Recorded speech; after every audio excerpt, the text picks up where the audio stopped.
देखिए, हम लोग पढ़ रहे थे rights of agent. Rights of agent में हमने पहला एक महत्वपूर्ण अधिकार पढ़ा एजेंट का, वो है राइट टू रेम्यूनरेशन। कोई काम करेगा तो उसको पारिश्रमिक मिलना चाहिए। तो 219 में इसका प्रावधान था, धारा 219 में पारिश्रमिक प्राप्त करने का जो प्रावधान था उसके बारे में बताया गया है। देखिए, तो हमने देख लिया 219 को। अब 219 से ही रिलेटेड, ठीक है, एक बात आती है, जैसा मैंने कहा था कि अगर एजेंट कोई मिसकंडक्ट कर जाता है, कंडक्ट मतलब उसको सही काम करना चाहिए, उसने कुछ गलत काम कर दिया, तो उसकी वजह से अगर नुकसान होता है तो क्या होगा? पारिश्रमिक क्या उसको दे दिया जाएगा, उसको रेम्यूनरेशन दे दिया जाएगा बिना किसी पनिशमेंट के? नहीं, वो आपको मिलता है 220 में। जाइए,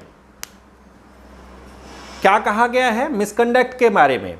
agent not entitled to remuneration for business misconduct. अगर उसने जो काम किया वो ठीक तरीके से नहीं किया तो क्या होगा? तो उसको जो उसका रेम्यूनरेशन होगा या उससे जो नुकसान लिया जा सकता है वो उसके बारे में बताया गया है।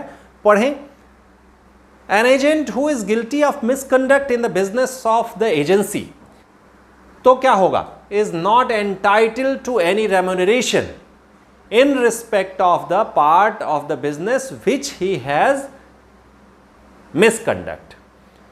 उतने भाग के लिए, मान लीजिए एक बड़ा काम उसको दिया गया था, एक कुछ पार्ट उसने सही ठीक तरीके से किया और एक पार्ट में वो उसका कंडक्ट सही नहीं रहा जिसकी वजह से कुछ नुकसान होता है, तो ठीक है, सही पार्ट तक के लिए उसको पैसा, उसका रेम्यूनरेशन, उसको जो भी दिया जाना है वेतन, वो दिया जाएगा। बट इसके बाद जो पार्ट उसका मिसकंडक्ट के कारण नुकसान में जा रहा है उसके लिए उसको रेम्यूनरेशन नहीं दिया जाएगा। बहुत साफ लिखा है, not entitled to any remuneration in respect of the part of the business which he has misconduct. अब इसको समझते हैं, इसका इलस्ट्रेशन जो दिया गया है, A employs B to recover 1 lakh rupees from C. A होते हैं प्रिंसिपल और किसको ये कर रहे हैं एजेंट? ए एम्प्लॉयज बी, ये हैं एजेंट। ए एम्प्लॉयज बी किस लिए करते हैं? ये रिकवर करें 1 लाख रुपए। किससे? सी से। ए का पैसा सी के पास रहा होगा और बी को रिकवरी करनी है उस सी के पास जो पैसे हैं वो 1 लाख की। अब क्या हो रहा है, ध्यान देने वाली चीज है यहां पे, बी रिकवर्स एंड टू ले it out on good security. और जो 1 लाख वसूल लो ना, इनको कहा गया 1 लाख वसूल लो तो इसको सही जगह अच्छी सिक्योरिटी में इन्वेस्ट कर दो जिससे इसका ग्रोथ हो। For growth purpose he has to invest this amount. अब बी क्या करता है? बी इनसे ये 1 लाख रुपए क्या करता है? रिकवर कर लेता है। उसके बाद lays out 90,000 rupees on good securities. अब ये 1 लाख का इन्होंने 90,000 तो गुड सिक्योरिटीज में लगा दिया, ठीक है, बचा 10,000। 10,000 के लिए इन्होंने क्या किया जरा देखिए तो, but lays out 10,000 rupees on security which he ought to have known to be bad. अब देखिए, इनको मैंने पहले बताया है कि एक उचित सतर्कता बरतनी चाहिए, बताया है, ड्यूटी है उसकी, एजेंट की ड्यूटी है। एजेंट ने ये 1 लाख रियलाइज कर लिया, इसको गुड सिक्योरिटीज में लगाना चाहिए, 90,000 तो लगा दिया, 10,000 ऐसे सिक्योरिटीज में लगाया जहां ये कहा जा रहा है कि उसको ये पता होना चाहिए था भाई, मतलब सामान्य प्रज्ञा की बात आ गई, ऑर्डिनरी प्रूडेंस की बात आ गई कि एक आदमी को ये पता होना चाहिए, वो कैसे मिस कर सकता है। तो इन्होंने ऐसी सिक्योरिटीज में लगा दिया जिसमें अच्छा होना, क्या लिखा है, he ought to have know to be bad। इसको जानना चाहिए था कि ये सिक्योरिटीज आर नॉट गुड, यानी ये बैड है, यहां पे क्या होगा, हो सकता है पैसा डूब जाए, बैड होने का ये आशय है यहां पे। वेयर बाय ए को क्या होता है, ए लूजेज 2000 रुपीज। अब इसके जो 10,000 रुपए बैड सिक्योरिटी में लगे, इसकी वजह से 2,000 का नुकसान हो गया, लॉस हो गया ए को। अब क्या होगा, एजेंट का ये दायित्व है कि इस 2,000 रुपए को वो भरे। देखिए आगे लिखा है, B is entitled to remuneration for recovering 1 lakh rupees. दो चीजें हुई, एक तो रिकवरी जो इन्होंने की है इसका रेम्यूनरेशन मिलेगा, रेम्यूनरेशन रिकवरी का मिल जाएगा, और क्या होगा, and for investing the 90,000 rupees, ये वाला भी इन्होंने लगाया है, इसके इन्वेस्टमेंट के लिए इनको पैसा जो कुछ मिलना हो मिल जाए। अब क्या होगा, he is not entitled to any remuneration for investing the 10,000 rupees. इस 10,000 को जो उसको ठीक से इन्वेस्ट करना चाहिए था, देखिए ऊपर अभी धारा में कहा गया कि for that part of the transaction he is not entitled to get any remuneration. तो यहां 10,000 रुपए जो उनको पता होना चाहिए था कि ये सिक्योरिटी गुड नहीं है और उसमें उन्होंने इन्वेस्ट कर दिया, और कहा गया था कि only for investment in good securities, तो 10,000 बैड सिक्योरिटीज में कर दिया गया, तो 10,000 के लिए इनको पैसा नहीं मिला, and he must make good the 2,000 rupees to be. केवल इतना ही नहीं कि 10,000 रुपए इनको नहीं देंगे, जो 2,000 का लॉस हो रहा है ए को, उसको भी ये भरें। ये हो जाता है मिसकंडक्ट के कारण अगर प्रिंसिपल को कोई लॉस होता है तो। ये पार्ट और सारी चीजें समझ में आ गई होंगी उम्मीद है। इसी तरह से दूसरा जो उदाहरण है वो है, A employs B to recover 1,000 rupees from C, through B's misconduct the money is not recovered, B is entitled to no remuneration. कोई उसको वेतन नहीं मिलने वाला, कोई उसको पारिश्रमिक नहीं मिलने वाला for his services, and must make good the loss. और अगर उसके कारण कोई नुकसान हो रहा है तो उसकी भी भरपाई एजेंट करे। 217 धारा 217 में एजेंट का एक राइट दिया गया। तो 217 में यही कहा गया है कि agents right of retainer out of sums received on principal's account. Right to retain money का एक अधिकार है, धारा 217 में आपके एजेंट को मिलती है। पढ़िए, an agent may retain, an agent may retain में रोक सकता है, out of any sums received on account of the principal in the business of agency. जो अपने मालिक के लिए कार्य कर रहा है उस व्यवसाय में से उसको रोक सकता है, जो मालिक का लेखा जोखा है, अपना नहीं, मालिक का जो पैसा है। Business of agency, all moneys due to himself in respect of advances made और expenses properly incurred by him. Advances made कौन कौन से, एडवांसेस मेड, अगर उसने किसी पक्षकार को एडवांस दिया है खरीद बिक्री के मामले में तो उसके लिए, और किसके लिए, और एक्सपेंसेस प्रॉपरली इनकर्ड। भाई एक्सपेंसेस प्रॉपरली, जो उसने एजेंसी के कारोबार को चलाने के लिए प्रॉपरली खर्च किए हों उनको। इन दो चीजों के बारे में कह रहा है कि इन अमाउंट्स को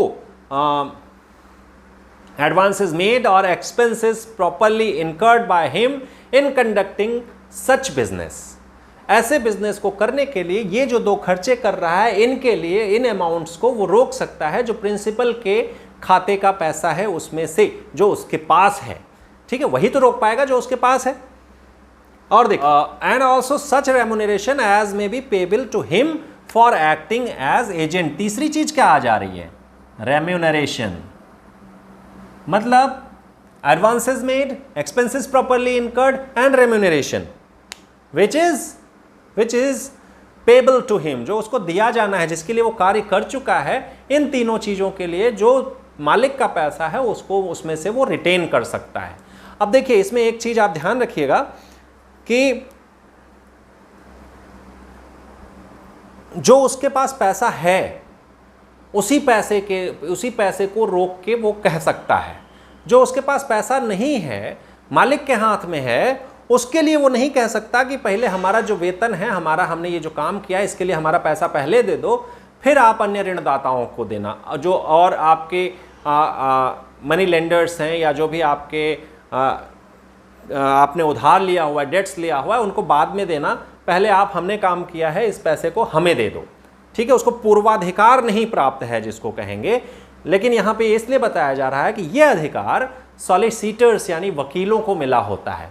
वो कहेंगे हमने जो मुकदमा लड़ा इसमें जो आपको पैसा मिला है, इसमें पहले आप हमें पैसा, हमारी फीस दे दो, हमारे खर्चे दे दो, बाकी फिर अपने पैसे का जो मन हो सो करो।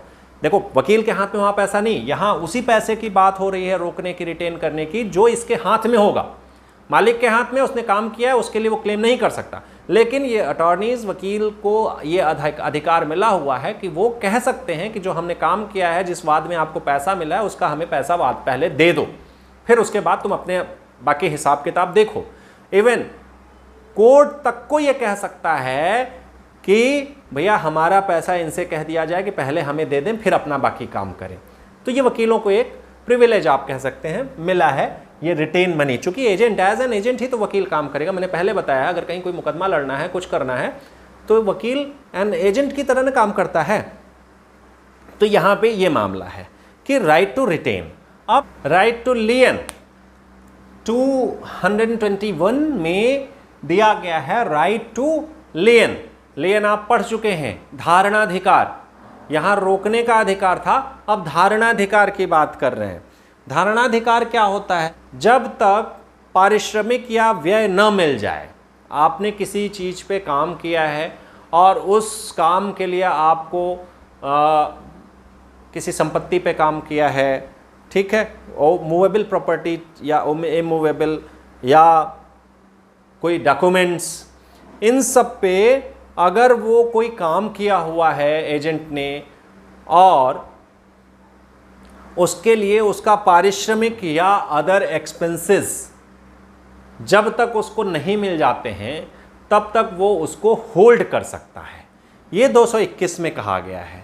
तो agents lien on principals property 221 में देखिए, in absence of any contract to the contrary, कोई अगर विपरीत संविदा नहीं है, विपरीत आशय की, an agent is entitled to retain goods, ये रोकने का to hold papers and other property.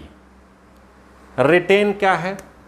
ध्यान दीजिएगा, यहां 3 चीजें लिखी हैं, goods, paper,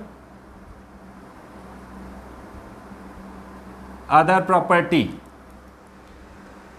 goods, papers and other property, whether movable or immovable. ध्यान दीजिएगा, मैंने अभी कहा था मूवेबल और इमूवेबल दोनों प्रकृति के ये संपत्तियां हो सकती हैं। आगे क्या होगा? रिटेन कर सकता है ऑफ द प्रिंसिपल। ये किसकी होंगी? प्रिंसिपल की होंगी। 3-4 चीजें आप ध्यान रखिएगा, ये किसको बिलोंग करेंगी? थर्ड पार्टी की नहीं होंगी। यहां पे ये सब चीजें आपके principles goods, principles paper, principles property, movable or immovable. और ये ऐसे नहीं है कि प्रिंसिपल के पास हो, it is received by agent, यानी जो एजेंट के पास है। पहले भी आप धारणाधिकार पढ़ चुके हैं कि कहां पढ़े धारणाधिकार, आइडिया है? लियन कहां पढ़े हैं? एग्जैक्टली। तो बेलमेंट में क्या था? यही था ना, हमने 2 वहां पे लियन पढ़े थे, उनको यहां दिमाग में लाइएगा। पर्टिकुलर लियन, पर्टिकुलर था, प्रिंसिपल नहीं था, जनरल। तो यहां जो बात हो रही है ध्यान दीजिएगा, ये जो लाइन कही गई है, प्रिंसिपल मतलब this should be of principal, this belong, these things should belong to principal. और ये प्रिंसिपल से उसको मिली हो। वहां भी आप देखिए विशिष्ट धारणाधिकार पर्टिकुलर लियन में क्या होता था, उसी चीज को वो रोक सकता था जिसपे अपना उसने कुछ स्किल और लेबर एंड स्किल उसने यूज किया हो, उसी को रोक सकता था। वही चीज एग्जैक्ट यहां पे है कि उस चीज को जो एजेंट ने प्रिंसिपल से रिसीव किया है और वो प्रिंसिपल की है, इन बातों को बहुत ध्यान में रखिएगा।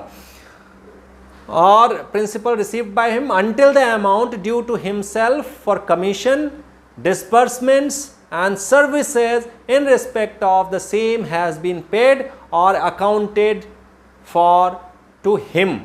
3 खर्चे इसमें बताए गए, कमीशंस, डिसबर्समेंट्स एंड सर्विसेज। तो इन तीनों के लिए अगर उसको खर्चे नहीं मिल रहे हैं तब तक वो इन चीजों को जो उसने प्रिंसिपल से प्राप्त की हैं और जो प्रिंसिपल की हैं उनको होल्ड कर सकता है, या इसका ये राइट टू लियन इस पे बनता है। अब देखिए इसमें 2-3 पॉइंट्स आप दिमाग में रखिएगा कि उन्हीं खर्चों को पाने के लिए एंटाइटल्ड है जो उसने कारोबार को उचित ढंग से करते हुए, जो कारोबार को उसने ठीक तरीके से करते हुए गेन किया हो, उन्हीं खर्चों को पा सकेगा। ठीक, और जो मैं यहां बता चुका हूं कि जिस संपत्ति पर उसका लेन का राइट बन रहा है वो प्रिंसिपल की हो और एजेंसी के जो जनरल ट्रांजैक्शंस होते हैं उसमें यह रिसीव की गई हो। एजेंसी के जनरल ट्रांजैक्शंस जो होते हैं उसी में वो रिसीव की गई हो। कुछ स्पेशली उसने कुछ रख दिया हो, दे दिया भैया इसको रखे रहो बाद में वापस ले लेंगे, तो ये नहीं कह सकता मेरे उस खर्चे के लिए हम इसको नहीं देंगे। नहीं, जिस एजेंसी में जो कारोबार हो रहा है उसमें उसने उसको रिसीव किया है और उस पर उसने कुछ काम किया है और उसको खर्चे अगर उसके रुके हुए हैं तो वो उसके लिए वो उसको लियन कर सकता है अपने पास। ठीक है, तीसरा बिंदु जो मैं आपको पहले ही बता दिया कि this is an example of particular lien. ध्यान दीजिएगा, ये बहुत महत्वपूर्ण है। पर्टिकुलर लियन का ये मामला बनता है, धारणाधिकार का ये मामला बनता है। ठीक है, अब धारणाधिकार है तो बस 2 लाइन में और इसको खत्म करेंगे। धारणाधिकार है तो क्या एजेंट जैसे चाहे वैसे यूज करे? नहीं, वो एजेंट जैसे चाहे वैसे यूज करने के लिए he is not entitled to use. दूसरी बात कही गई वो this is a limited type of lien right. ठीक है, तीसरा, इसको आप बेच नहीं सकते, you can only hold it, you can't sell, you can't pledge it. Being an agent has no right to sell और pledge such type of properties. ठीक है, ओनली ही कैन होल्ड। अंतिम, यहां पे मैंने पहले बात करी है, पानी याद है किसी को? तो प्लेज की बात यहां हो रही है जहां अगर एजेंट जो है वो संविदा की शर्तों के according to the contract conditions of contract, if he is a pawnee also, then he has right, क्या right है? पानी सेल कर सकता है। कब कर सकता है? आपको याद है, एक प्रॉपर नोटिस देगा, प्रॉपर नोटिस की बात आई थी। आप नोटिस दोगे और जब तक आप बेच नहीं दे रहे हो तब तक सामने वाले को अपना माल आपसे छुड़ाने का राइट बना रहता है। पे अगर कहा गया है कि अगर पानी के रूप में भी एजेंट है, एजेंट एज वेल एज पानी, तो उसको यह अधिकार होगा, as an agent he can't sell, he can't place that properties, but if he is a pawnee also then he has right to sell after serving a proper notice to sell। बस आप इसको यहाँ पे ये ख़त्म कर सकते हैं। तो 222 और 223 हम लोग देखेंगे। प्रिंसिपल्स ड्यूटी टू एजेंट, ये भी कह सकते हैं ये प्रिंसिपल्स ड्यूटी है। अगर कभी कुछ प्रश्न घुमा के आ जाए तो आप लिख सकते हैं, दोनों पक्ष, दोनों पहलुओं पे ध्यान देते हुए। तो राइट टू इंडेमनिटी की बात आती है।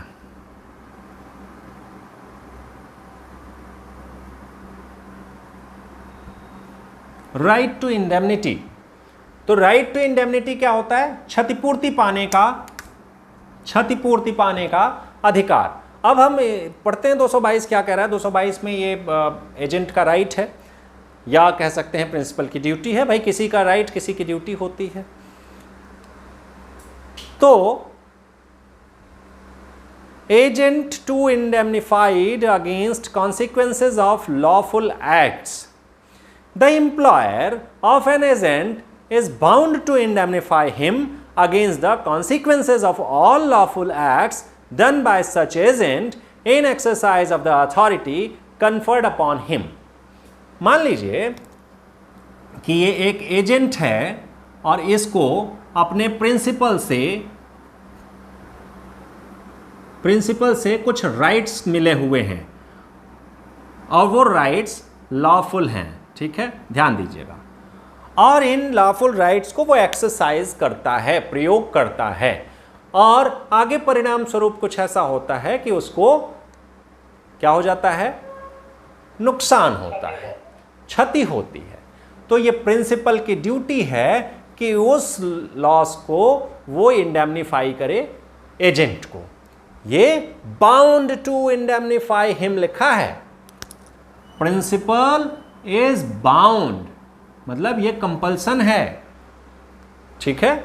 उदाहरण देखिए, B at Singapore under instructions of A of Calcutta.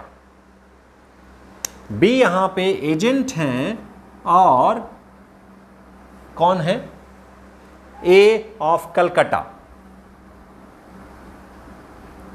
Calcutta के हैं।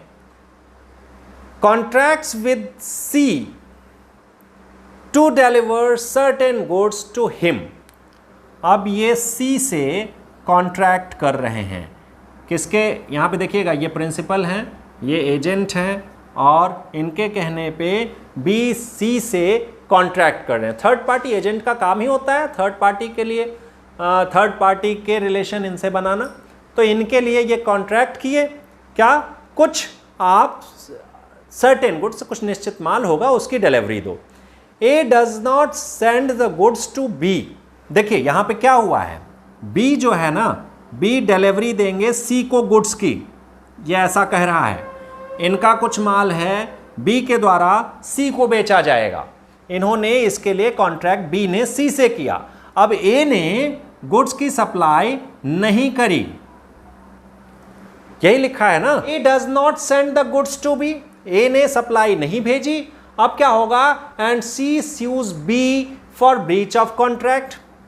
सी पकड़ेगा तुरंत इनको ना, भाई तुमने ब्रीच किया, तुमने उनके नाम पे हमसे कॉन्ट्रैक्ट किया है, तो सी डायरेक्टली बी को स्यू कर दिया। कोई दिक्कत नहीं, आपके दिमाग में कोई कंफ्यूजन होना नहीं। अब क्या हुआ, B informs A of suit.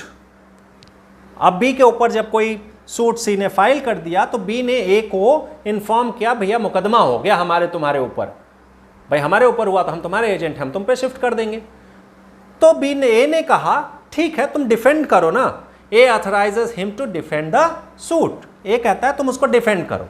अब डिफेंड मुंह से तो हो नहीं जाएगा, ये कोई अटॉर्नी तो है नहीं, वकील एक करना पड़ेगा, फीस देनी पड़ेगी, तो जो भी खर्चे होंगे उसके लिए क्या होगा, 222 यही कह रहा है कि अब इन्होंने क्या किया, लॉफुल राइट्स इनको कन्फर किए गए थे, लॉफुल राइट्स थे, इन्होंने उसी अथॉरिटी में काम किया, कॉन्सिक्वेंसेस क्या हुए, ये ब्रीच कर गए, मुकदमे में ये फंसते हैं। अब जो भी कार्यवाही होगी उसके लिए जो क्षति होगी उसको principal is bound to indemnify. अब आगे क्या लिखा है, B defends the suit and is compelled to pay damages. ऐसा नहीं है कि ये सूट ऐसे हवा में हो जाएगा, मामला सिंगापुर का है, ध्यान दीजिएगा, तो वहाँ पे कानून हल्के में नहीं चलेगा। सी ने मुकदमा किया, सी को डैमेजेस मिले, be compelled for to pay damages कह सकते हैं, टू पे। अब बी को जब डैमेजेस देने पड़े एंड कॉस्ट, कुछ लागत लगी होगी और जो भी एक्सपेंसेस लगे होंगे, कॉस्ट, सम्स, एक्सपेंसेस, याद है, ये कुछ शब्द याद रखा करिए। A is liable to be for such damages, cost and expenses. Damages, costs, जो भी sums या उसको आप क्या कहेंगे, expenses, जो भी हुए, principal is liable, principal is bound to pay to B. Clear?